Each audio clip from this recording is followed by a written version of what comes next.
നമസ്കാരം. VCV ന്യൂസിലേക്ക് സ്വാഗതം. ഞാൻ വേണുഗോപാൽ. ആദ്യം പ്രധാന വാർത്തകൾ നിങ്ങൾക്കായി അവതരിപ്പിക്കുന്നത് ഓരോ വസ്ത്രങ്ങൾക്കും ഒരു കഥയുണ്ട്.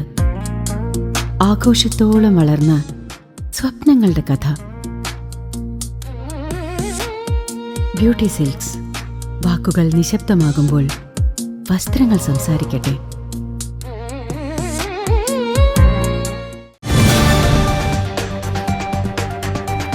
അപകടാവസ്ഥയിലുള്ള അംഗൻവാടി പൊളിച്ചു നീക്കി പുതിയ കെട്ടിടം നിർമ്മിക്കുവാനും നീക്കം ചെയ്ത പൊതു ടാപ്പുകൾ പുനഃസ്ഥാപിക്കുന്നത് ഉൾപ്പെടെയുള്ള വിവിധ വിഷയങ്ങൾക്ക് അംഗീകാരം നൽകിയും വടക്കാഞ്ചേരി നഗരസഭാ കൗൺസിൽ യോഗം. ചെയർപേഴ്സൺ മിനി അരവിന്ദന്റെ അധ്യക്ഷതയിൽ ചേർന്ന യോഗത്തിലാണ് നഗരസഭാ പരിധിയിലെ വിവിധ വികസന പ്രവർത്തനങ്ങളും തെരുവുനായ ഉൾപ്പെടെയുള്ള പൊതുജന വിഷയങ്ങളും ചർച്ചയായി.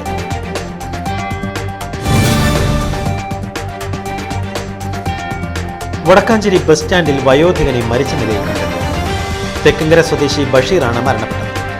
ബസ് കാത്തുനിന്ന യാത്രക്കാരാണ് മൃതദേഹം കണ്ട് പോലീസിൽ വിവരമറിയിച്ചത്.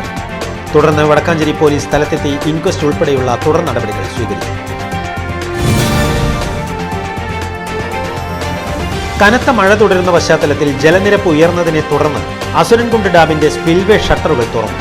വ്യാഴാഴ്ച ഉച്ചയ്ക്ക് 2:30 അണക്കെട്ടിന്റെ ഷട്ടറുകൾ ഉയർത്തിയത്. ഡാമിലെ ജലനിരപ്പ് സുരക്ഷിത അളവായ 8.8 മീറ്ററായി നിലനിർത്തുന്നതിന്റെ ഭാഗമായി ഘട്ടം ഘട്ടമായാണ് അധിക ജലം പുറത്തേക്ക് ഒഴുക്കിവിടുന്നത്.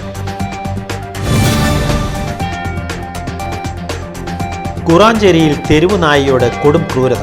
കുറാഞ്ചേരി നാലുംകൂടിയ റോഡിൽ മുസ്ലിം പള്ളിക്ക് സമീപം തെരുവുനായയെ കഴുത്തറുത്ത് കൊന്ന നിലയിൽ കണ്ടെത്തി. ബുധനാഴ്ച പുലർച്ചെ പ്രഭാത സവാരിക്കിറങ്ങിയ നാട്ടുകാരാണ് രക്തത്തിൽ കുളിച്ചു കിടക്കുന്ന നായയെ ആദ്യമായി കണ്ടത്.